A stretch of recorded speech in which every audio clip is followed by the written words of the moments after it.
to the BJack70 show. I'm your host, Brandon Jackson, and we're back for our regularly scheduled Tuesday morning episode of the show. Thank you for being here. Thanks for watching. Since you're here, go ahead, hit that like button, hit that subscribe button, and we're going to talk about a few different things on this episode. We're going to talk about some LeBron James. We're going to talk about Deion Sanders talking about he needs to have a meeting with Todd Monken. We're going to talk about Jacoby Brissett not showing up for OTAs, and we're going to talk about Brendan Sorsby. A little bit of news on the Brendan Sorsby front, but we'll talk about that. So let's just get right into it. And I want to talk about the greatest of all time, LeBron James, and LeBron James and where he's going to end up the next basketball season.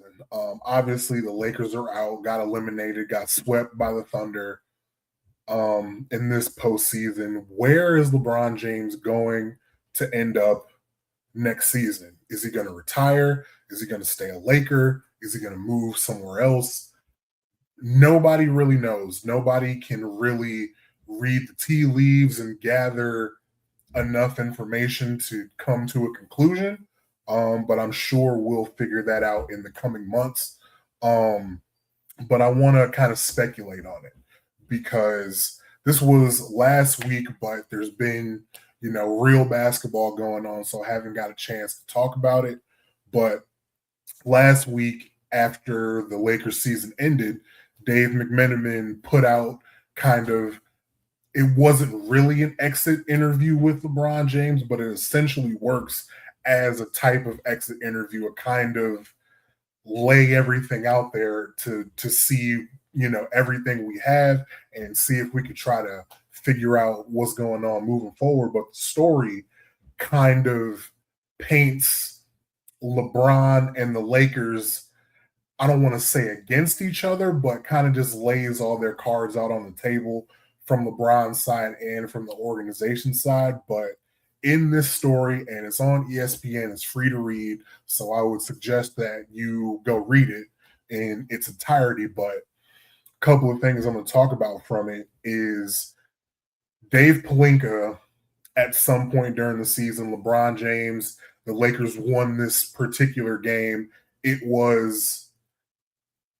made LeBron the winningest single player in NBA history from regular season and playoffs combined. So he became, and nobody really knew about it, talked about it. I hadn't heard about it until this article, but LeBron James is the winningest basketball player of all time, regular season and playoffs combined. So, congrats to LeBron James there.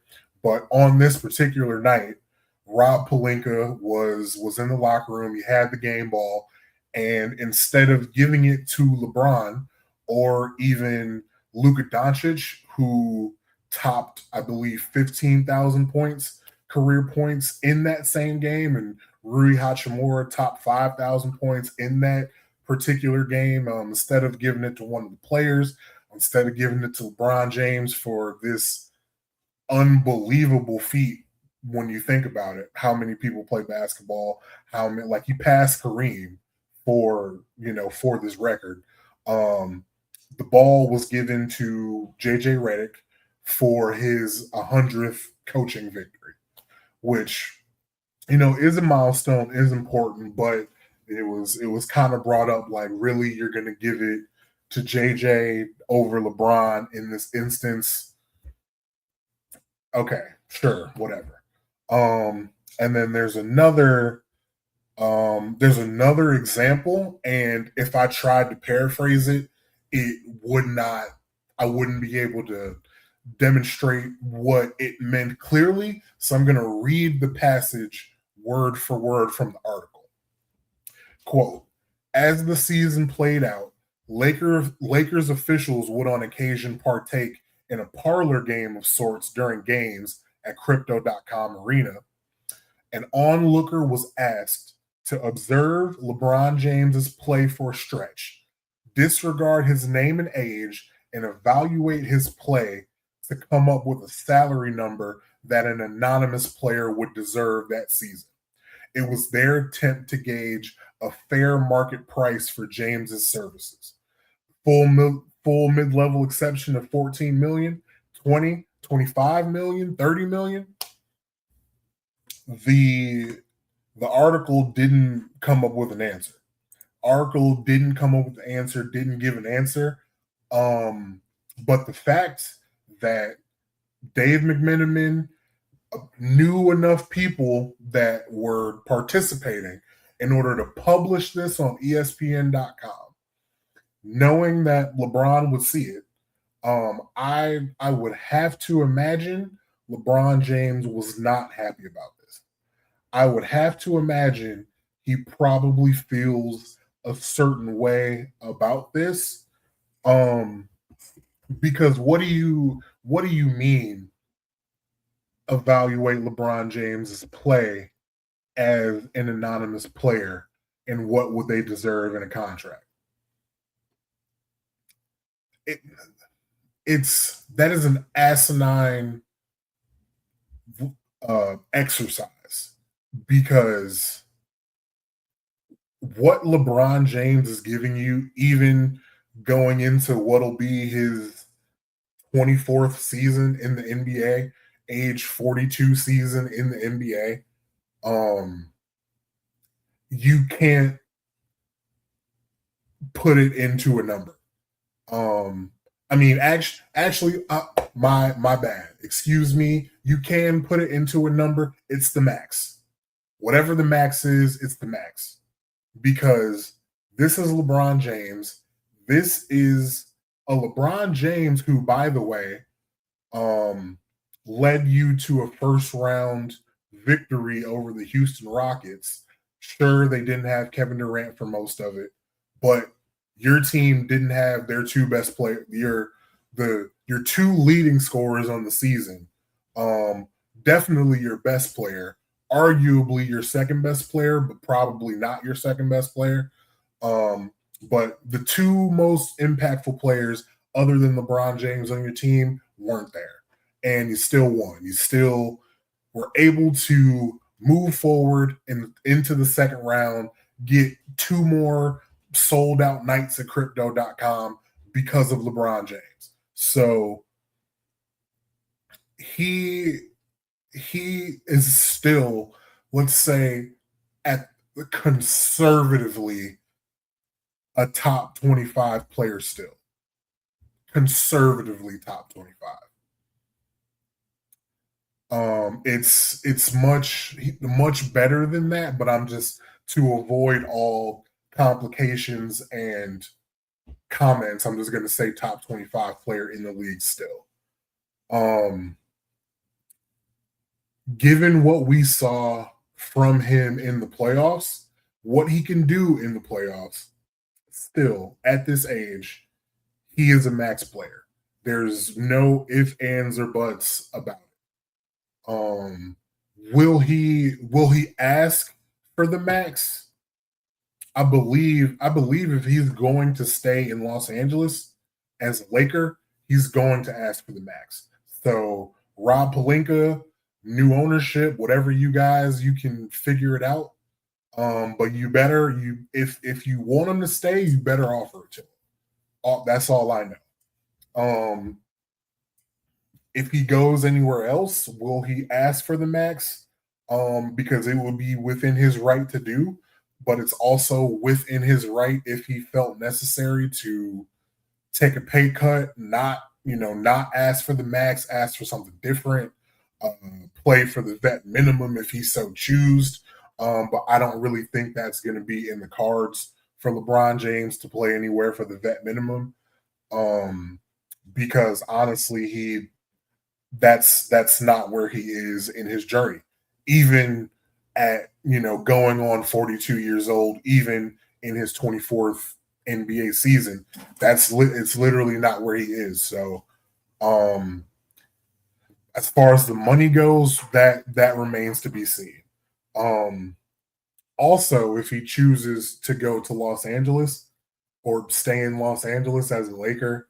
I I'm I'm struggling to see the scenario where after we saw what we saw when Austin Reeves and Luka were out, I struggle to see the scenario where he signs up again to be the third option behind Luka and Austin. Um, he will, he will and has accepted to take a back seat behind Luka Doncic. Luka Doncic, when he is fully healthy, is a top two offensive player in the world. And LeBron recognizes that. LeBron knows that, and he's okay taking a back seat to Luka Doncic. Austin Reeves is not a top two offensive player in the NBA. LeBron James clearly is still a better offensive player than Austin Reeves is, but Austin Reeves can't do everything else LeBron can do.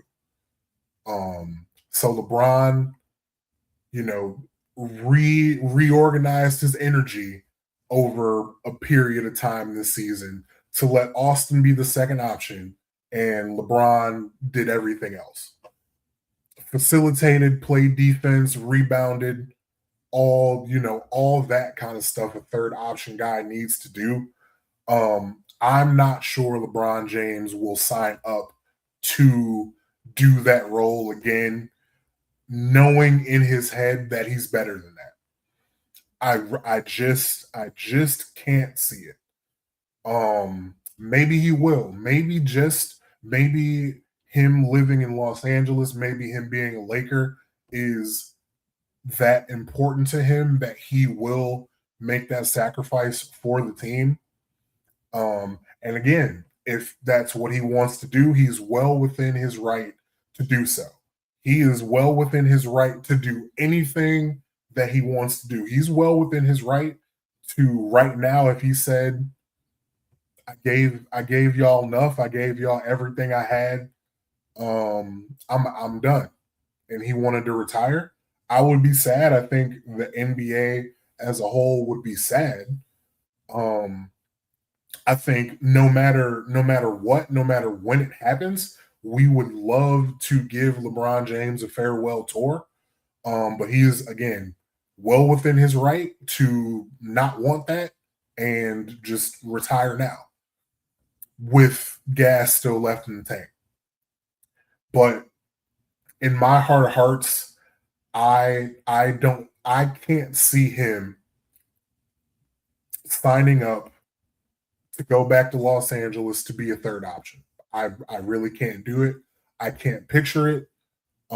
Especially, well, I was gonna say because they have to pay Austin, they're probably gonna have to pay Austin Reeves the max in order to keep him because there are a couple teams out there with cap space that will sign him to a max contract in order to get him on the roster. So if the Lakers want to keep him, it'll have to be a max contract. So I was gonna say like he especially wouldn't want to come back making less than Austin Reeves was making, and also being less of an option than Austin Reeves. But I don't think we have to worry about that. Um, and that brings me to the next point. Per Scoop B, he was I saw it, I saw it over the weekend. He was saying there's mutual interest between LeBron James and the Cleveland Cavaliers. And that also the only other organization that he heard smoke about LeBron going to, if it wasn't the Lakers and if it wasn't the Cavaliers, was the New York Knicks. I if I was going to put my money down right now, um, and the question was, is he going to be a Laker or not in 2026, 2027? I would say he was not going to be a Laker. Whether he was a Cav, a Knick, or he retired versus staying a Laker, I'm saying he's not going to be a Laker. Just based off of what we've read between interactions between him and the front office and ownership, I don't think he's going to be a Laker going forward. Now let's talk about Cleveland and let's talk about New York.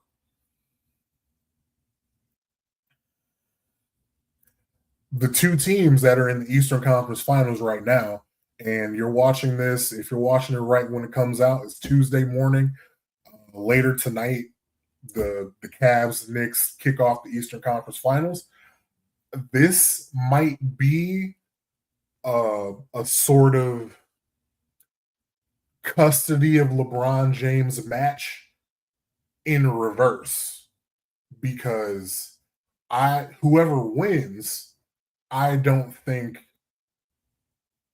I don't think it would be acceptable in the sense of LeBron going to compete for a championship and the amount of credit that he might get. I don't think going to the winner of this series, the team that went to the finals, I don't think would necessarily look the best. So when I say a custody of LeBron James match in reverse, I'm saying the loser gets LeBron James, um, essentially. So, and there's the series hasn't started off yet. We don't know what it would look like if either one, like whoever wins goes to the finals. If they get stomped out 4-0 by OKC or San Antonio, it might not matter. You like it might be a good thing for LeBron to say, hey, I'm here, I'm gonna get you guys, I'm gonna help get you guys over the hump and go on from there. So I don't know how important the winner or the loser is going to be of these Eastern Conference Finals, but I do actually feel like these are the two teams that are vying for LeBron James. Um, let's talk about the Knicks first. Also, before I talk about the Knicks, I don't know what it would take to get LeBron onto either one of these teams because neither of them have the cap space to sign him to a fair market price, which is the max outright. There would have to be some signing and trading involved, or he would have to take the vet minimum to be on either of these rosters, which he could do. I don't think he would do.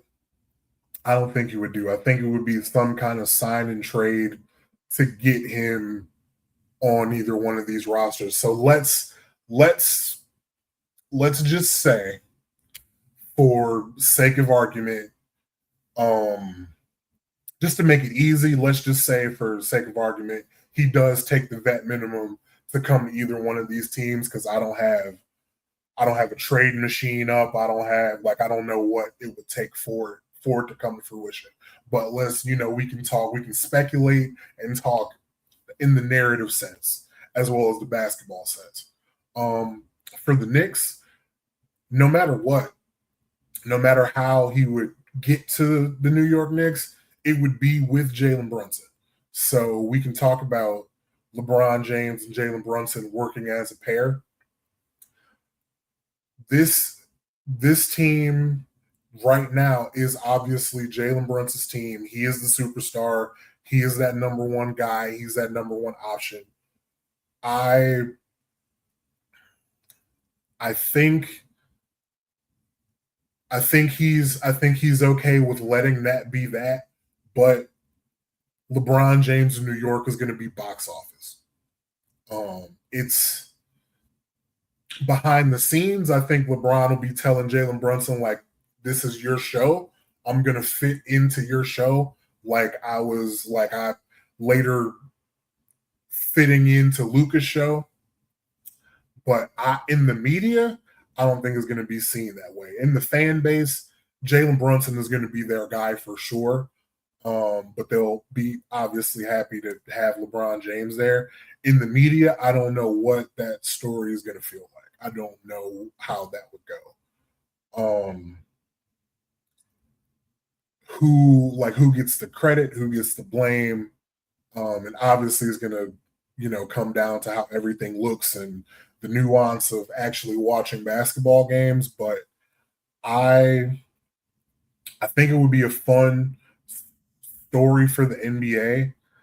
Um, like when it first happened,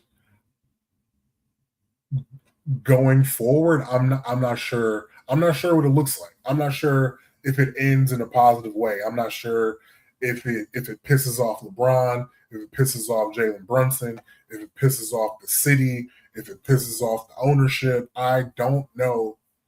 I don't know how it would go. But on the other side, coming back to Cleveland, this is a team so far through these playoffs that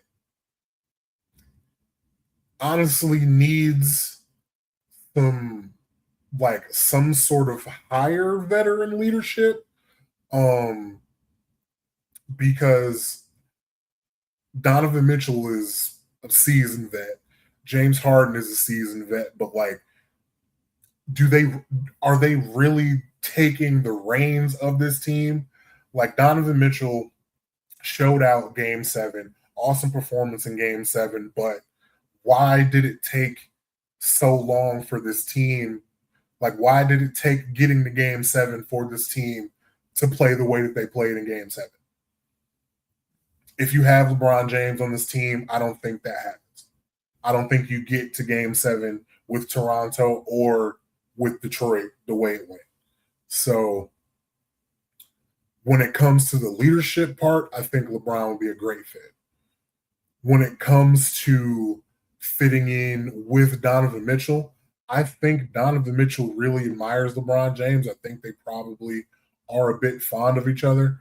And again, in what I saw from Scoop B, there may have been some conversations about the fit and coming to the team and how it will work out. There may have been some conversations going on in the background about that. So I'm confident that that could work out. And it would be the ultimate fairy tale story.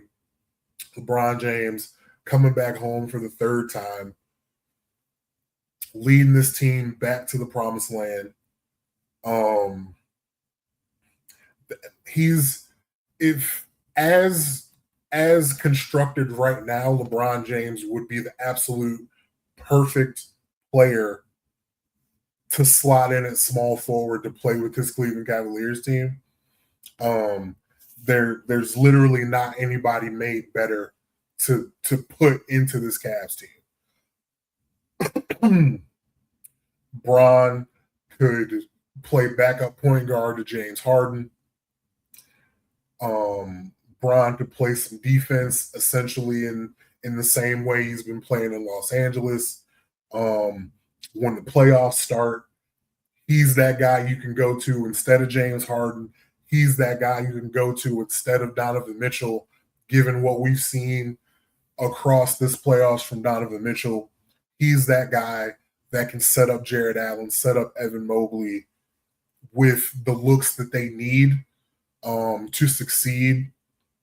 Because I mean, LeBron James might be the greatest small forward and also point guard ever, so he would be able to do that. I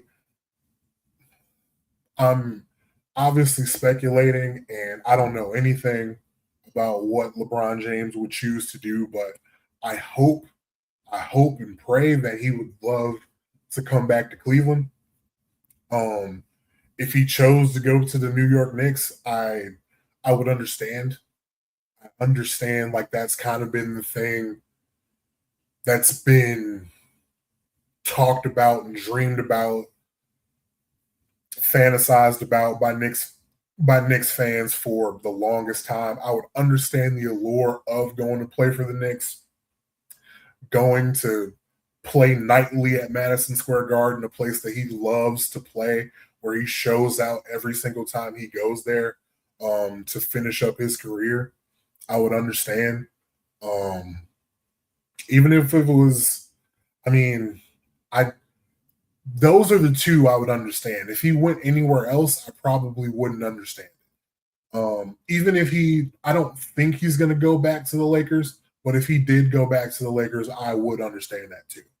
He's been there for 8 years. That's a team he's been with the longest in a row in his career. Family is there. All types of production companies and media conglomerates are already there. I would understand if he stayed in LA. So what I want is him to come to Cleveland. What I think might happen, I think it's either Cleveland or New York, but I would understand any of those two or Los Angeles. But I don't really, for sure, I don't think he's going to retire. I don't think retirement is an option. The only way like abrupt retirement is happening for LeBron, I think, is God forbid some type of injury, some type of career altering injury. I think that would send LeBron into abrupt retirement. But I think as long as he's healthy, I think we know for a good amount of time that this would be his last season. I don't know if he would start the year off. Like, I don't know if we would know game 1 that this was his last season, but like game 35, it might come out like maybe like around Christmas or maybe on his birthday. It might come out, hey, this is my last year. This is the last one. And we go from there. I could see that happening, but I think he has at least one more in him, possibly two more in him, just to get to 25. But yeah, I think we haven't seen the last LeBron James by a long shot. All right, so spent a long time talking about LeBron James, longer than I anticipated. But let's move on. Let's talk about Deion Sanders. Deion Sanders did an interview with G. Bush. If you're from Cleveland, if you know about Cleveland sports media, you know about G. Bush. On his YouTube, the barbershop, Coach Prime Deion Sanders went on there and gave about a 45-minute interview. And it was a very good interview. I would recommend going to G. Bush's channel and watching that in full. I enjoyed it. It was a great interview. Shout out G. Bush, Cleveland media. One of the guys, doing great things in the space. Absolutely fantastic that he was able to get that interview, that exclusive from Deion Sanders. So shout out to him. But the thing that everybody's talking about coming out of that interview is that Deion Sanders, Coach Prime, said that he would like to have a meeting with Browns head coach Todd Monken about how to better coach Shedeur Sanders. And he wanted to do this as Shedeur's head coach for the last all of his life, just to kind of express like what makes him tick, what can make him better, what might make him worse, and things like that. Things that a head coach would know about their quarterback. But the thing is, given who Deion Sanders is and given the media circus around the Sanders family and how everybody loves to jump on every quote they make and everything they say, this probably wasn't a great quote to come from Deion Sanders. Not that it's unreasonable, like it's not an unreasonable ask. I can see from Prime's perspective, you have a guy that could potentially be your franchise quarterback. I coached him for several years. I might be able to let you know some things that will help you coach him to get him to where you want him to go. I can understand that perspective. Um, on the other side, on the head coach's side, on the coaching staff side, I can understand why they don't want they don't want to open they don't want to open that Pandora's box because okay, we talked to his head coach. I mean, obviously his head coach is his dad, but we talked to his head coach. We got to talk to 52 other head coaches. I don't think we want to. I don't think we want to open that box.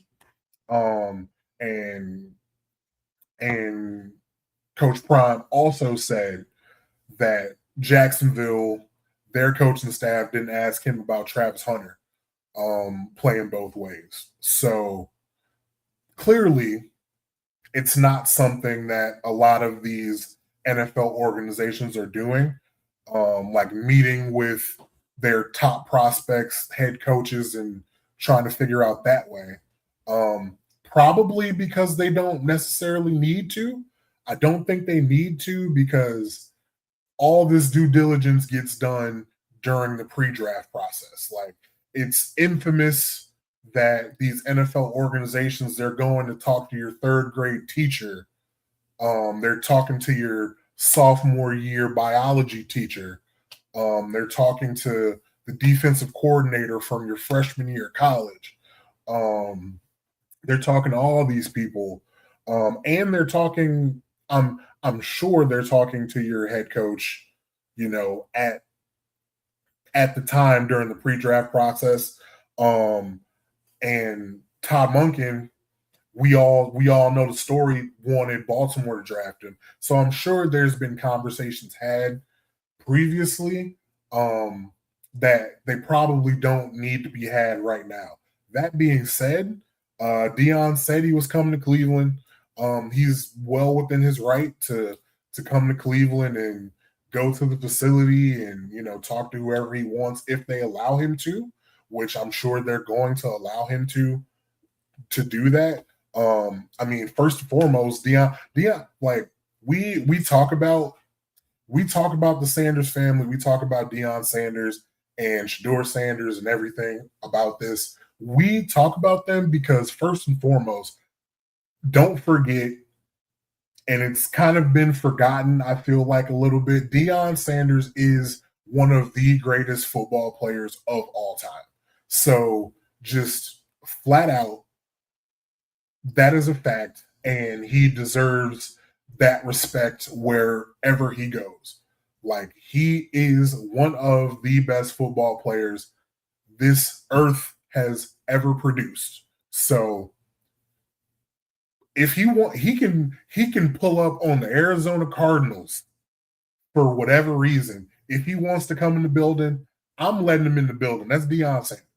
So again, like this want from Deion Sanders isn't unreasonable. Isn't unreasonable, but everybody's going to blow it out of proportion, and everything that gets blown out of proportion around Shedeur is not going to help. I keep saying it's not going to help his case on the football field. The only thing Shedeur can do to improve his standing is on the football field. It is not going to be Coach Prime meeting with Todd Monken. It is not going to be Shiloh Sanders berating local media. It is not going to be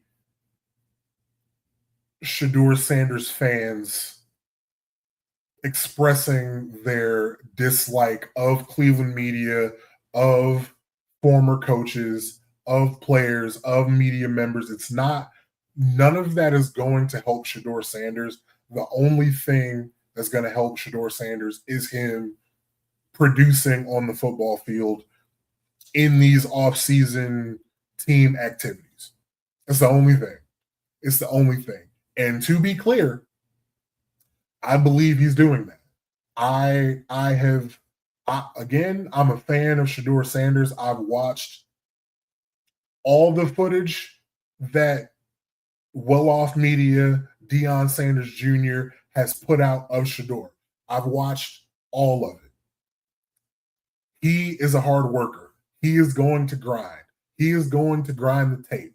He is going to be on the field grinding, throwing, working out in the gym, lifting weights. He's doing that work. He is doing all of that work. I know he is. It just comes down to producing on the field. That's the only thing that matters in this whole entire situation. So meeting with the coaches, going after local media, it's not going to work. It's not going to help the standing. Truthfully, it won't hurt the standing either. It's just going to hurt the standing, the Q rating, if you will, of Shedeur Sanders in the public. But that's not going to affect positively or negatively his standing in the quarterback room. It's all on Shedeur. It's all on the field. That's the only thing that matters. It's Shedeur Sanders, according to Mary Kay earlier on Monday, Shedeur Sanders versus Deshaun Watson for the starting spot, and may the best man win. That's it. So, the Deion thing is going to get blown out of proportion. It's been talked about. No, like it's really not a big deal. It's not unreasonable, but not something that we need to talk about and spend a lot of bandwidth on. All right, so next thing, I'm going to get through these next two things quick. Jacoby Brissett, Arizona Cardinals quarterback Jacoby Brissett, didn't show up to OTA because he believes he's going to be the starter. He was the starter last year over Kyler Murray, and he wants to be paid like the starter. So he's not showing up to all the voluntary stuff. I don't know. I don't know how this is going to work out. I don't know if this is the right move for him. I understand standing on business. I understand if you're going to be the starter, you want to be paid the starter money, but I don't know what leverage that you have here. Because they got Gardner Minshew. I'm sure they feel quite all right putting Gardner Minshew out there if Jacoby Brissett is not there. And then they'll put Gardner Minshew out there if they feel like Carson Beck ever gets ready enough. They'll put Carson Beck out there. I don't think they really care that much about Jacoby Brissett not showing up. So Jacoby, if you want the roster spot, if you actually want to start in Arizona, you might at least just want to show up. But that's my business. That's his prerogative if he doesn't want to show up. But just from the outside looking in, I don't know if that's going to work out the way you think it will. All right. Last thing we'll talk about before we get out of here. Brendan Sorsby. I talked about Brendan Sorsby on the channel before. Texas Tech quarterback, formerly Cincinnati quarterback, formerly Indiana University quarterback, but just on the team, didn't really play for Indiana. And that's important. Has been suspended indefinitely, or I don't think he's actually been suspended, but he took a leave of absence from Texas Tech.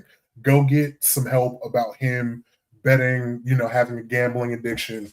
And it was reported that he was betting on games while he was at Indiana.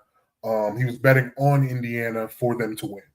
And that's obviously a no-no. You cannot bet on your sport that you play, no matter what the sport is. Football, basketball, tennis, golf, baseball, softball, cricket, wiffle ball, volleyball, swimming. you can't do it. Soccer, you can't do it. If you play it, if you actively play it professionally or collegiately, if you play it, you can't bet on it. So he bet on football whilst playing football, and that's just gonna get him banned. But it's been reported that he was, bringing a lawsuit against the NCAA to get an injunction to speed up the process of his, I guess, appeal to getting banned, or I'm not sure the minutia of what exactly is happening, but he's bringing a lawsuit essentially to try to play. And this quote has come from the lawsuit from Brendan Sorsby. I rationalized placing those bets as a way to feel more connected to the team, to root for my friends, and to feel like I had a real stake in the games that I was otherwise not involved in.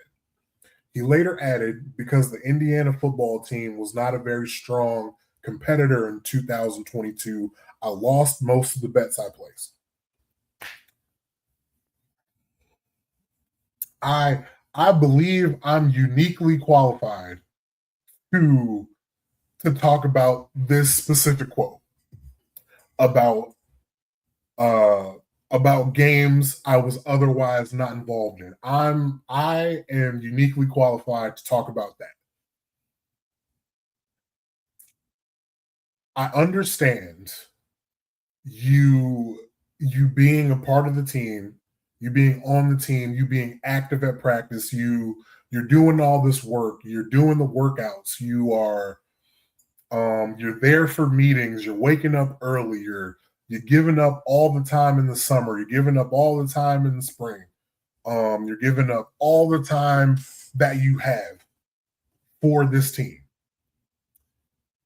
and you aren't really getting anything out of it. You aren't out there on Saturday playing on the football field. I understand what that feels like.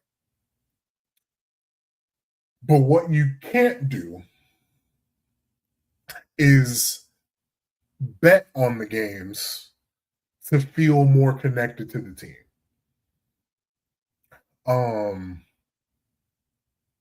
I know the feeling of wanting to feel more connected to the team, but what I did is I was just turned into the biggest cheerleader for my friend's success. Um there there's a lot of time, like my roommates at West Virginia were some of the best players on the team across all the years. Isaiah Bruce, Cody Clay, Terrell Chestnut, who was on this channel. Those guys made real impacts on the team. I did not, but I was there every Saturday rooting for my guys, rooting for my dogs, rooting for the guys whose family I went out to dinner with after the game, rooting for the team success is going to be the team success. And yeah, you bet on them to win and you lost those bets, but that's got to be the respectfully, that's got to be the dumbest thing I've ever heard, because and I don't want to psychoanalyze, like I don't want to analyze, I don't want to try to diagnose Brendan Sorsby, but if this was his rationalization, he might really need to get the help that he needs, is all I'll say. Because that is not a real answer or excuse for betting on football games when you're a football player. It's just not. It's really just not.